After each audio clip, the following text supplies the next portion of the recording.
Okay dear students, good morning and welcome back to our mathematics class. और आज mathematics class में मैंने आपको बताया था कि हम नेक्स्ट क्वेश्चन करेंगे आपका क्वेश्चन नंबर 14। क्वेश्चन नंबर 14 जो आपका बहुत ही अच्छा क्वेश्चन है, बहुत इंपॉर्टेंट क्वेश्चन है। यहाँ पे ये कह रहा है discuss the continuity of the function F. हमें एक फंक्शन दे रखा है जहाँ की एफ डिफाइन हो रहा है आपका एफ एक्स जो है वो क्या है आपका 3, 4 और यहाँ पे 5 है।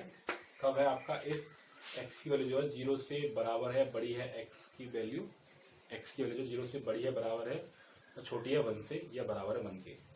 दूसरी कंडीशन आपकी एक्स जो है आपका इफ एक्स जो है वो बड़ा है 1 से और छोटा है 3 से।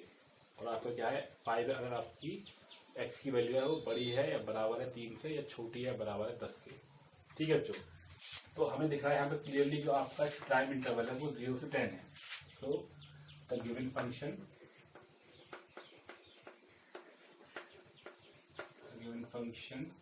is defined at all point between the interval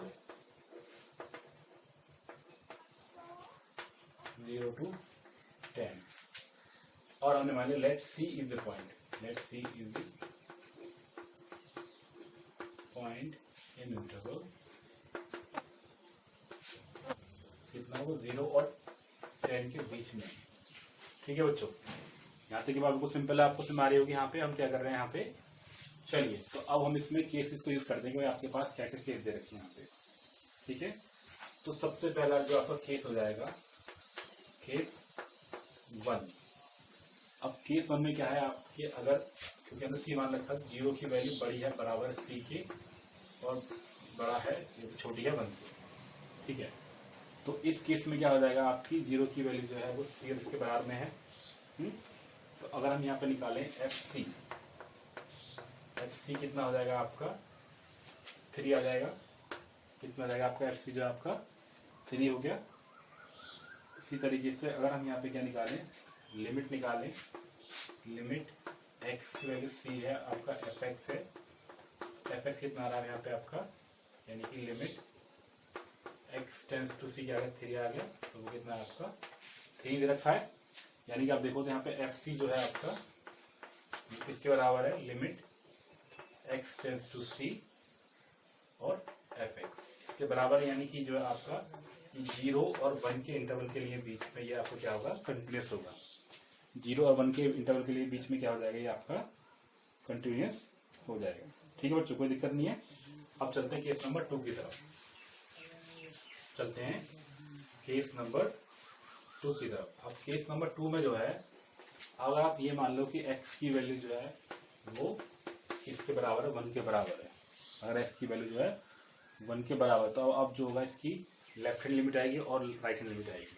ठीक है, तो अगर हम इसकी निकालें लेफ्ट हैंड लिमिट, ठीक है, limit x tends to c है आपका, क्या हो जाएगा आपका एफ एक्स हो जाएगा। और ये आपका एक्स सी पे कितना आपका, ये आपकी क्या आ गई, लिमिट एक्स टेंस टू सी 3, तो कितनी आ जाएगी आपकी 3 आ जाएगी। कितनी आ जाएगी यहाँ पे आपकी, ये 3 आ जाएगी। ठीक है बच्चों, बात हमारी यहाँ पे क्यों, क्योंकि हमने एक्स की वैल्यू यहाँ पे सी का मतलब क्या है 1 मान रखी है। यहाँ पे आपका अगर हम यहाँ क्या मान लें, सी की वैल्यू को 1 मान लें, तो आपकी एक्स की वैल्यू सी है, यानी कि आप एक्स की वैल्यू को 1 मान लो। यहाँ पे सी की वैल्यू को 1 मान लो, सी की वैल्यू को 1 मान लो। ठीक है, इस तरीके से मान लो, क्योंकि हमने क्या माना एक्स जो है वो सी के बराबर है। यहाँ पे क्या सी की वैल्यू 1 आ गई। ठीक है, तो ये हमारी क्या आ गई, लेफ्ट हैंड लिमिट आ गई। इसी तरीके से क्या निकालते हैं हम, आर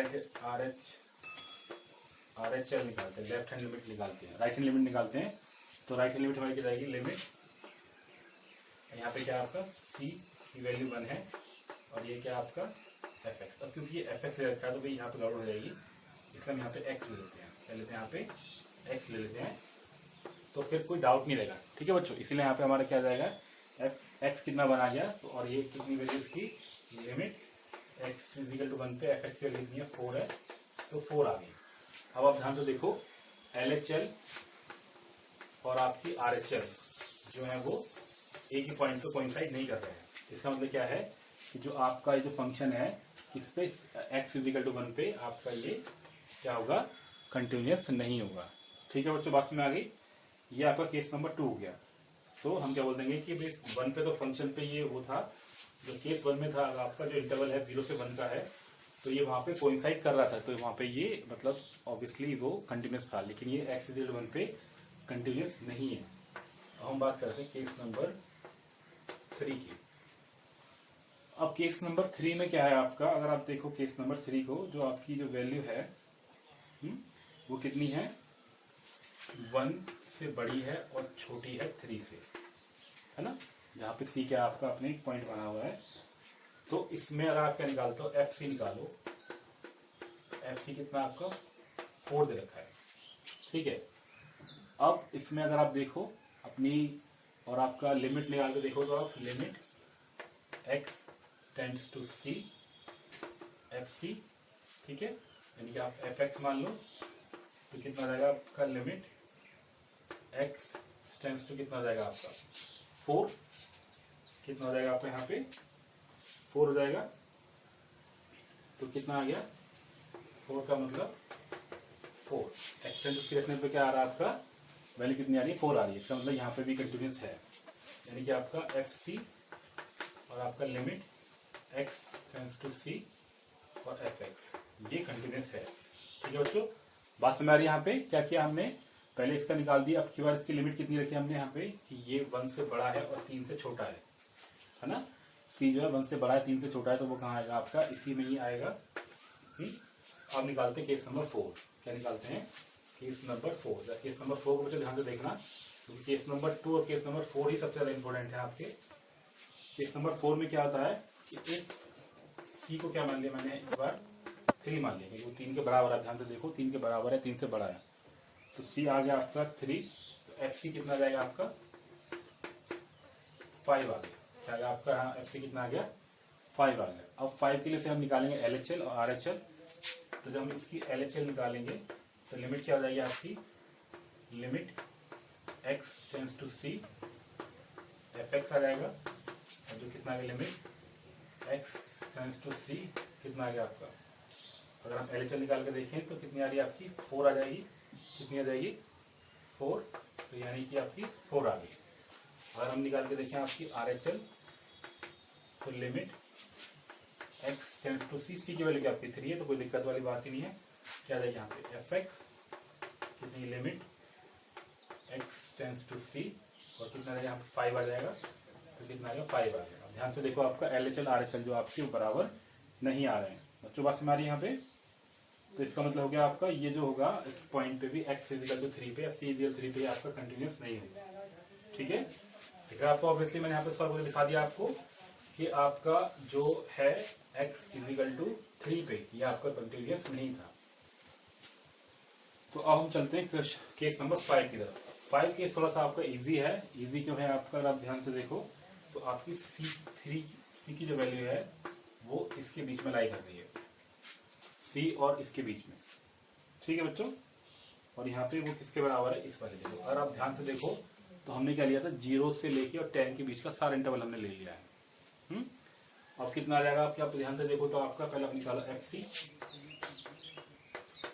सी कितना जाएगा आपका, तो ऑब्वियसली वो आपका कितना है 5 है, एफ सी कितना है आपका 5। और अगर लिमिट निकाल के देखो आप, लिमिट कितनी है आपकी x tends to c F x, limit x tends to c कितना है आपका 5, तो 5 आ गया। तो देखो आप यहाँ पे एफ सी और आपका ये दोनों बराबर हैं, इसका मतलब आपका एफ सी और limit x tends to c आपका एफ एक्स दोनों बराबर हैं। इसका मतलब क्या है, ये इस पॉइंट पे भी कंटिन्यूस है, ठीक है बच्चों। आई होप आपको इसमें आ गया होगा।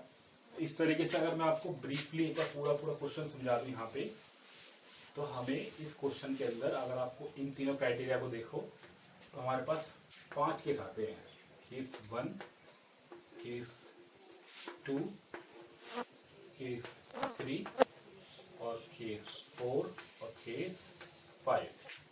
तो केस 1 जो आ रहा है वो आपका कंटिन्यूस आ रहा है, केस 5 जो आ रहा है वो भी आपका कंटिन्यूस आ रहा है, और जो आपका कौन सा है केस 2, कौन सा वाला, जब आपने x की वैल्यू को 1 रखा और x की वैल्यू को आपने 3 रखा, तो इन पे कंटिन्यूस नहीं आ रहा है, ठीक है बच्चों। और बाकी सब पे कंटिन्यूस आ रहा है। यहाँ पर आपने वैल्यू क्या ली थी, 0 से बड़ा है बराबर x और बड़ा है 1 के, है ना। यहाँ पे आपने वैल्यू 1 ले ली थी और यहाँ पे आपने क्या ली थी वैल्यू जो है वो आपका 1 बड़ा है c बड़ा है 3 के, इस तरीके से।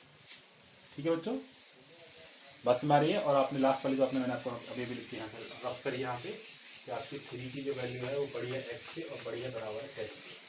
तो ये सब के आपके इंटरवल थे यहाँ पे। कुल मिला के देखें तो अब आप देख सकते हो यहाँ पे ये यहाँ पे 0 से 1 के बीच में ये आपका कंटिन्यूस है, यहाँ पे कंटिन्यूस नहीं है, यहाँ पे कंटिन्यूस है, 1 से 3 के बीच में कंटिन्यूस है और फिर ये आपका 3 से 10 के बीच में कंटिन्यूस है, लेकिन 3 पे कंटिन्यूस नहीं है। ठीक है बच्चों, अब इससे इजी एक्सप्लेनेशन इस क्वेश्चन का हो नहीं पाएगा। मैंने आपको बहुत कोशिश की है अच्छे तरीके से पेशेंस के साथ समझाने की। आई होप आपको ये वीडियो अच्छी लगी होगी। और वीडियो अच्छी लगी हो तो please like the video and share the video with your friends. Once again बच्चों, thank you so much for watching this video. Enjoy your day, bye bye for now.